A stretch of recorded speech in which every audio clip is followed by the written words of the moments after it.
Assalamualaikum kawan-kawan. Kali ini saya akan membahas tentang kenapa piston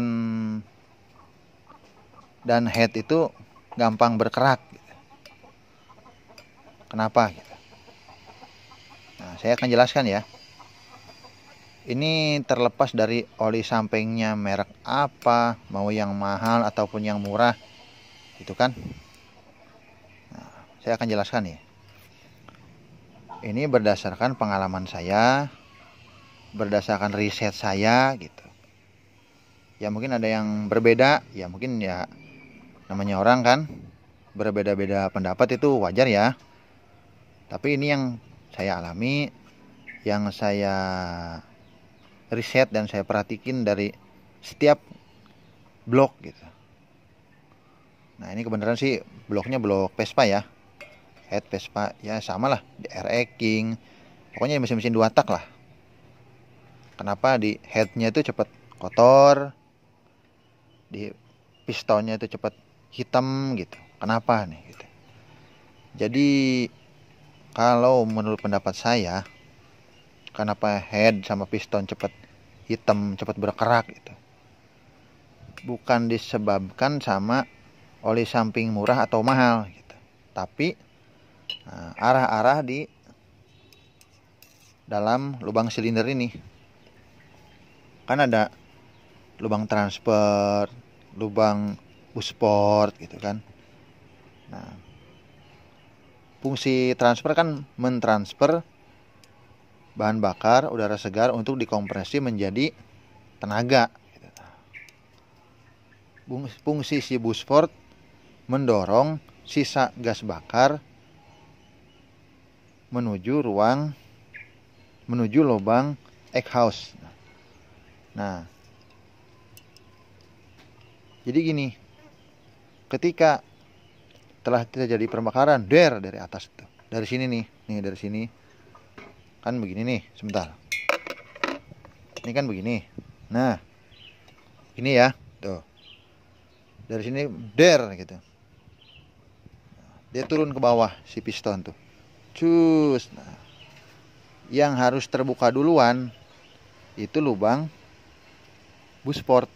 Nah, ini nih, lubang bilas lah, biar lebih gampang ya ngomongnya, lubang bilas. Sekitar ya 1 mili atau 1,5 mili. Ya pokoknya entah itu 0,5 mili, 1 mili gitu. Dia harus terbuka duluan gitu. Supaya apa? Ketika piston itu, ini contoh aja ya, ini piston racking nih. Ketika turun, ces gitu kan. Nah, yang terbuka duluan tuh lubang bilasnya, karena dia ngebilas dulu nih, ngebuang si gas kotor yang hasil pembakaran itu buat ke knalpot, wush gitu. Nah, habis itu barulah setelah bersih masuklah transfer BBM segar gitu, buat nantinya dikonversi menjadi bahan bakar gitu. Nah, arahnya kemana sih yang bagus tuh gitu kan? Jadi gini, semakin si transfer ini menjauhi lubang knalpot, itu semakin bagus. Karena di blok motor 2 tak ini mengandalkan udara kan. Jadi pantulan udara lah gitu. Makanya di sini tuh ada yang arahnya ke sini, ke sini gitu. Tapi sepengalaman saya, semakin si lubang transfer ini menjauhi lubang knalpot gitu, yang tadinya beginilah gitu ya. Kan lubang knalpot yang di sini nih. Nih. Ini lubang knalpot di sini nih. Nah, semakin dia kita arahkan sini, dia kan bakal ngetok nih. Tek, tek. Nah, ke sini nih. Tek, tek. Nah, sini juga sama. Dia akan nektok nih, dari kita tembak hus sini. Dia bakal mantul ke sini. Akhirnya apa? Ke sinilah. Kalau dua-duanya nembak gitu. Hus. Jadi si udara yang mentok ke sini bakal ke sini, kedorong. Akhirnya apa?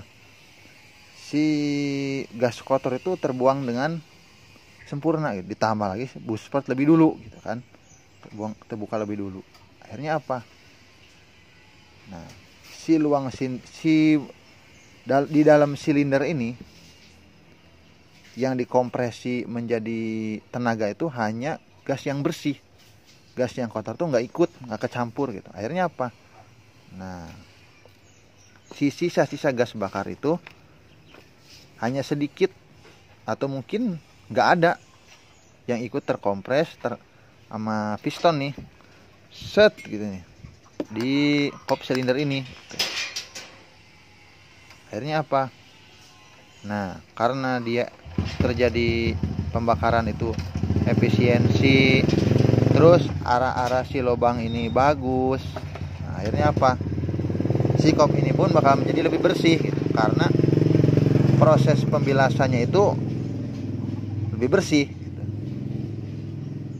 Nah, terus untuk oli samping, kalau saya pribadi ya, saya pun pakai oli samping yang murah aja lah gitu, di bawah 50 ribuan gitu. Nah, bukan karena murah atau mahalnya, saya pernah pakai yang mahal gitu. Pernah. Nah, kenapa sekarang beralih ke yang murah? Karena gini, pengalaman saya ya. Jadi oli samping itu kita gunakan tuh takarannya harus pas gitu. Boleh lebih, kurang jangan gitu. Oli samping mahal pun kalau takarannya kurang ya sama aja kan. Fungsinya kan oli samping kan melumasi dinding ini nih, supaya saat dia terjadi bergesekan dengan ring piston itu nggak terjadi keausan, nggak terjadi panas yang berlebihan gitu. Akhirnya apa? Ring sama linder, kok jadi belibet ya ngomongnya. Ring piston sama silinder ini akhirnya awet gitu. Nah itu. Nah, penyebab berisik nih, gampang berisik. Kok abis pakai oli samping ini berisik ya gitu. Nah, utamanya yang oli sampingnya kayak masih dipisah nih, pakai pompa oli. Nah, pakai oli samping ini enak, kok abis pakai oli samping ini jadi nge-gym ya, kok jadi nggak enak ya. Nah, kesalahannya itu adalah ketika kita ganti oli samping A ke oli samping B gitu kan. Nah, oli samping A ini kental nih gitu. Tapi begitu kita ganti oli samping B ini dia rada encer gitu. Nah, harusnya kita setel lagi tuh biar agak boros gitu. Karena beda dong. Katakan gini. Katakan 40 milinya oli samping yang kental sama 40 milinya oli samping yang encer, itu pasti lain gitu. Ada pengaruhnya gitu. Kalau gimana ya? Kalau kita di air lah, air putih nih, tetesin sama betadine gitu, satu tetes tek, paling cuma kuning aja gitu. Tapi kalau kita kasih 2-3 tetes, kan pasti lebih keruh gitu. Nah, di campuran bensin dan oli samping pun seperti itu gitu. Semakin banyak oli sampingnya, kalau untuk pelumasan ya, itu semakin bagus gitu. Blok mesin, seher, bearing-bearing itu bakal semakin awet. Cuman kalau yang terlalu banyak itu jeleknya apa gitu. Nah, ke pembakaran si busi itu jadi terlalu basah gitu. Ya pokoknya yang berlebihan itu nggak baik lah gitu. Tapi kalau kurang lebih parah lagi gitu. Lebih parah lagi kalau kurang oli samping gitu. Si seher, terus ring seher, liner, lahar bambu, bearing, kruk as, wah itu bisa kena, bisa ngejim, bisa rontok kalau oli sampingnya kurang gitu. Maka di sini yang perlu kita perhatikan itu takaran oli sampingnya gitu. Kita perhatikan setiap beli oli samping, ini oli sampingnya kental atau encer gitu.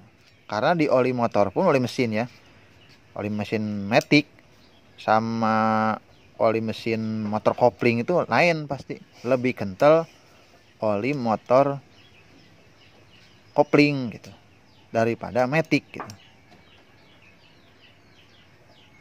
Gitu kawan-kawan. Jadi kesimpulannya, kerak di kop silinder head gitu sama di seher itu bukan disebabkan karena oli samping, tapi karena proses pembilasan yang kurang bagus gitu. Yang harusnya bersih gitu pembilasannya, karena dia menyisakan kotoran, dan kotoran itu kembali ikut terbakar terus saja. Berapa ribu RPM, berapa kilometer terus, akhirnya menumpuk. Hitamlah dia di sini. Di sehernya, di headnya gitu. Penjelasan saya seperti itu ya. Mungkin kalau ada yang berbeda pendapat ya, namanya orang kan, wajar lah di dunia permesinan itu. Tapi yang saya alami seperti itu, yang saya perhatikan seperti itu. Karena motor-motor yang korekan gitu, motor-motor yang portingan itu jarang banget di area headnya itu kotor gitu. Motor-motor yang udah di porting harian, udah diperbaiki lah arah-arah lubang transfer, busport gitu. Saya bisa katakan dia lebih bersih gitu. Proses pembilasannya, pembakarannya lebih sempurna. Karena kan dia di porting itu kan buat ningkatin performa kan. Gimana supaya performanya bagus gitu. Nah, performanya bagus, pembakarannya bagus, pembilasannya bagus, transfernya bagus. Nah, lari lah motor tuh. Bisa kenceng. Bisa lebih baik lah dari performanya, dari standarnya gitu. Jadi lebih efisiensi si pembakaran segala macam gitu. Kalau bilang motor Korean boros segala macam, itu kan balik lagi ke settingan masing-masing bengkel ya, masing-masing mekanik gitu. Cuman yang saya perhatiin, nah si kop silinder ini cepat kotor, piston cepat kotor tuh bukan dari mahal atau murahnya oli samping gitu, tapi dari arah-arah transfer dan busport ini nih yang kurang sempurna ngebilas si gas sisa pembakaran gitu. Akhirnya apa? Proses pembakaran berikutnya pun jadi kurang bagus gitu, karena ada gas kotor yang masih tertinggal dan ikut terbakar. Akhirnya menumpuk. Nah, hitam lah di sini. Nanti saya kasih videonya nih. Bentar.